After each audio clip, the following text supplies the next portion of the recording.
Cawapres yang kami inginkan itu bisa dari internal koalisi, bisa dari luar koalisi, lintas gender, dan yang paling penting adalah dia bisa kompatibel dengan Anies. Dia bisa membantu mendulang suara untuk perolehan kemenangan Anies. Dan kemarin Pak Anies sudah mulai agak transparan, dia sudah mulai mengunci teritori ini, dia menyebut Jawa Timur secara istimewa. Saya punya data, tadi saya nggak sempat ungkapkan, ternyata Anies sudah 14 kali ke Jawa Timur. 14 kali ke Jawa Timur, sebagian besar itu dilakukan secara diam-diam, tirakat waktu bulan puasa.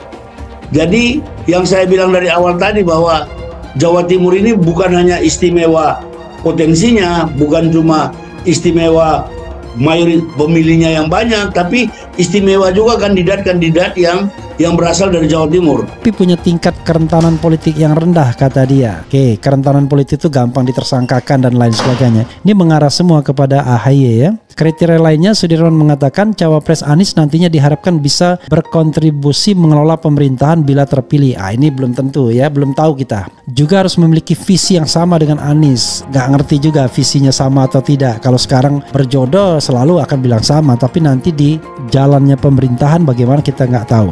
Selain itu, Sudirman mengatakan Cawapres Anies punya komitmen membangun kebersamaan sebagai duit tunggal. Oke, dalam isu yang sama punya cara pandang dan solusi yang selaras, kata dia. Sudirman menegaskan Anies kini telah rampung mengerucutkan satu nama cawapresnya. Namun nama itu masih disimpan dan sedang menunggu hari baik untuk diumumkannya. Jadi statusnya saat ini kita sudah selesai berdinamika dan berdiskursus soal wapres, kata dia. Kita beri kesempatan Mas Anies untuk menyimpan baik-baik dan punya waktu terbaik. Nah, jadi kalau ditanya status saat ini kita sudah selesai berdinamika, berdiskursus, berwacana mengenai wapres, dan sekarang nama itu sudah dipegang atau simpan oleh Pak Anies, dan pada waktunya tentu akan diumumkan. Tentu kita harus memberi kesempatan pada calon presiden kita, Pak Anies, untuk mencari momentum, mencari hari baik, sehingga setelah dihitung dengan masak segala sesuatunya, maka akan ketemu untuk disampaikan pada. Kita tahu di Jawa Timur itu ada banyak sekali tokoh yang tadi Rio sudah ungkapkan, dan itu bagian dari penggodokan yang sedang dilakukan oleh kita bersama Pak Anies, baik dalam tim 8 maupun pimpinan-pimpinan partai. Nanti suatu saat ketemu, dan pada hari dan bulan yang baik kita akan umumkan capres kita. Dari mana? Salah satu sumbernya itu ya kemungkinannya di Jawa Timur, seperti yang dikatakan oleh Pak Anies tadi. Jadi ya benar sekali analisa Rio dan Bowono tadi bahwa Jawa Timur ini terlalu penting untuk tidak kita perhatikan, baik dari aspek vote-nya maupun potensi sebagai provinsi terbesar di Indonesia. Saya kira begitu, Mbak. Mau dari dalam, mau dari luar koalisi, terserah beliau, tambahnya. Anies Baswedan diusung oleh Koalisi Perubahan untuk Persatuan yang berisikan Nasdem, Demokrat, dan PKS. Ya, Sobat RH sekalian, kriteria-kriteria itu mengarah kepada, paling tidak 3 kriteria awal itu mengarah kepada AHY ya. Punya kaki di koalisi, berkontribusi kepada kemenangan, terbukti dari hasil survei yang baik, kemudian bisa juga menjaga keseimbangan pemerintahan karena dia punya kaki di partai politik, begitu. Maka kalau kita lihat calon PKS nggak ada yang kuat. Aher bukan orang yang kuat, walaupun lucu juga Aher 2 kali menjadi gubernur provinsi terbesar di Indonesia, salah satunya Jawa Barat, tapi kok tidak moncer. Ini yang agak mengherankan. Calon lain dari PKS tidak diajukan seperti Hidayat Nur Wahid, walaupun dia pernah jadi ketua MPR dan satu dari 2 orang yang mencapai BPP 100%, tidak kelihatan juga punya makom untuk menjadi calon presiden. Kemudian juga menjadi tokoh elit di NU ya, ketua muslimat. Jadi lebih menurut saya harus diakui itu lebih menguntungkan buat Anies Baswedan.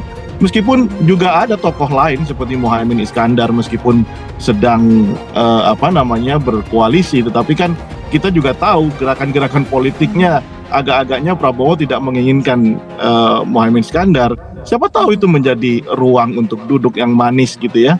Duduk, ngobrol, tiba-tiba jadi, kita nggak pernah tahu. Anies Baswedan buka peluang pilih cawapres dari Jawa Timur.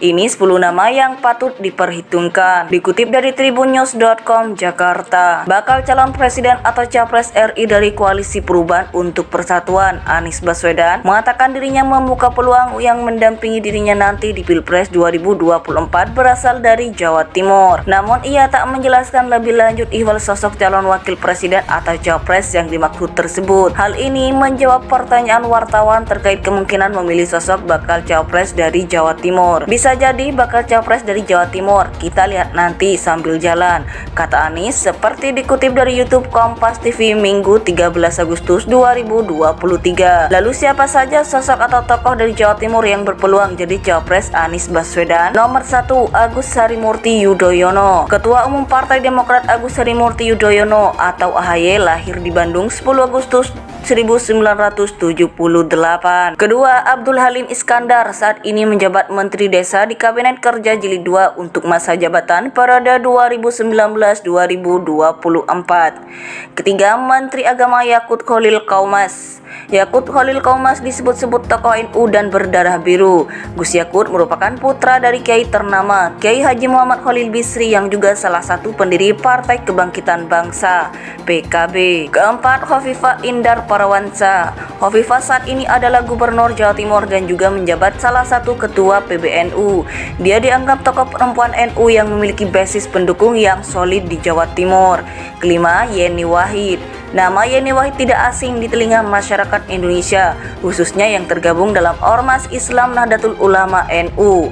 Putri mantan Presiden RI Kiai Haji Abdurrahman Wahid alias Gus Dur ini pernah memegang jabatan penting di Partai Kebangkitan Bangsa (PKB), yakni sebagai sekjen di periode 2005 sampai 2010. Keenam, Saifullah Yusuf.